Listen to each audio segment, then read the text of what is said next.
Hello बच्चों, अभी हमको कुछ सर्कुलर मोशन के स्पेशल एप्लीकेशंस स्टडी करते हैं। Number 1, maximum speed of a vehicle along horizontal circular road. तो एक सर्कुलर रोड है। सर्कुलर रोड या तो पूरा सर्कल होगा या तो फिर एक सर्कल का छोटा पार्ट भी हो सकता है, अ small arc of a circle. और ये इस सर्कुलर रोड का सेंटर ऑफ कर्वेचर है and let R be the radius of curvature. एक व्हीकल इस रोड पे सर्कुलर मोशन परफॉर्म कर रहा है। तो व्हीकल को सर्कुलर मोशन परफॉर्म करते वक्त कितना मैक्सिमम स्पीड परमिसिबल है, how much is the maximum speed with which vehicle can perform circular motion, या vehicle can take a turn on a road, on a curve road, उस formula को हमको derive करना है। तो मैंने इस पार्ट में या इस डायग्राम में सर्कुलर मोशन का एक छोटा पार्ट ड्रॉ किया है।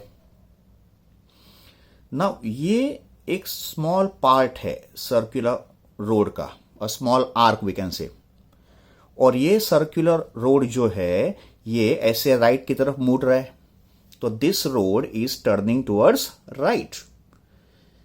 Let C be the center of curvature and let R be the radius of curvature. Every road will have two edges, inner edge and outer edge. Inner edge is that edge which is near the center, and outer edge of the road is the outer edge of the road surface. ये road के बाहर की तरफ होगा। वैसे इस diagram में ये होगा रोड का इनर एज, बिकॉज ये टुवर्ड्स सेंटर है, और इस तरफ होगा रोड का outer edge, and this is horizontal road surface. एक व्हीकल, ये व्हीकल का मान लो फ्रंट व्यू है, सीजी का मतलब centre of gravity, and let m be the mass of this vehicle.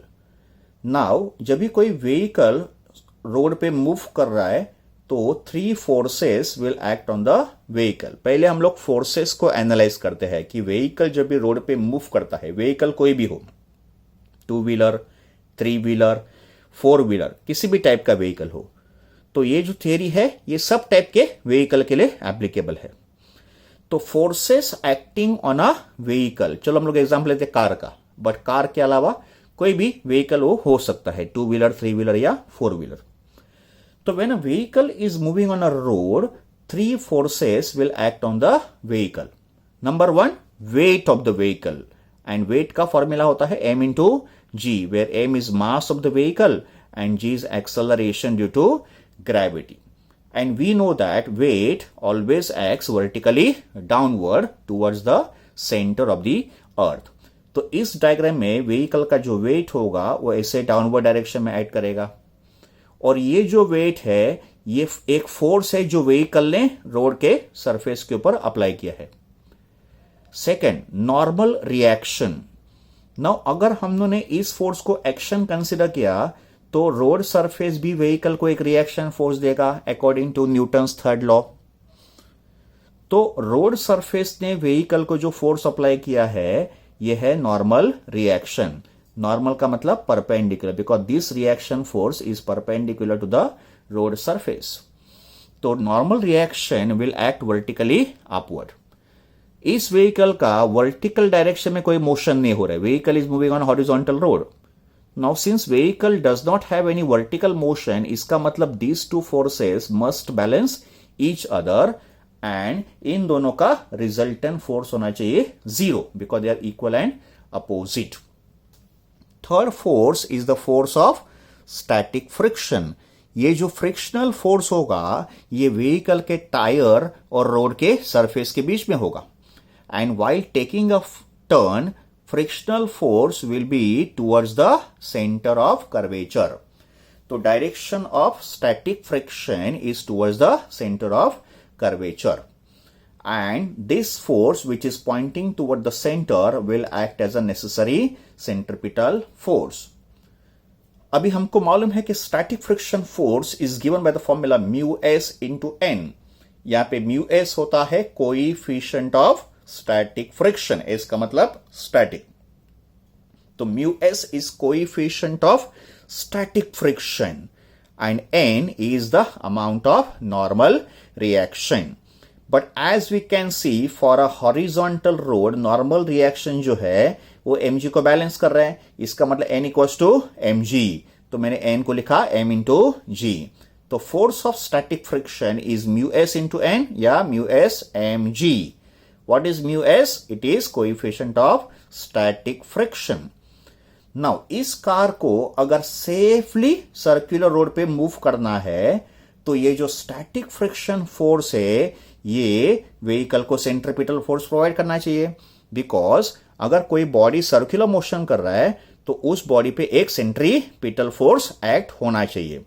तो इस व्हीकल के सर्कुलर मोशन करने के लिए स्टैटिक फ्रिक्शन फोर्स जो है ये सेंट्रीपिटल फोर्स से आइदर ग्रेटर होना चाहिए या मिनिमम से मिनिमम इक्वल होना चाहिए. तो this is condition for the safe turning of the vehicle on a curve road. Fs must be greater than or equal to centripetal force. Now substituting Fs का value कितना है? mu s mg, and we know that centripetal force is given by the formula mv square upon r, where m is mass of the vehicle, v is velocity of the vehicle and r is radius of curve road. Simplify. अभी ये m जो है हमने cancel कर दिया, फिर r को हमने इस तरफ ट्रांसफर कर दिया, तो we get mu s rg greater than equal to v square. अगर हमने साइड चेंज कर दिए तो v square less than equal to mu s rg. This is changing the sides. तो ये इक्वेशन का साइन भी चेंज होगा. Therefore, taking the square root, we can say v equals to v less than equal to root of mu s rg. इसका मतलब अगर vehicle को circular road पे मूव करना है तो व्हीकल का जो स्पीड है mu s root of mu s rg से या तो लेस होना चाहिए या तो फिर उसके इक्वल होना चाहिए, less than equal.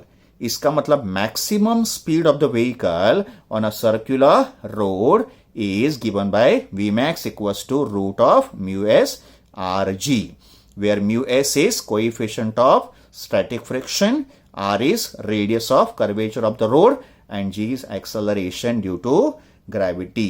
So this is the formula for maximum speed of a vehicle along the horizontal circular road.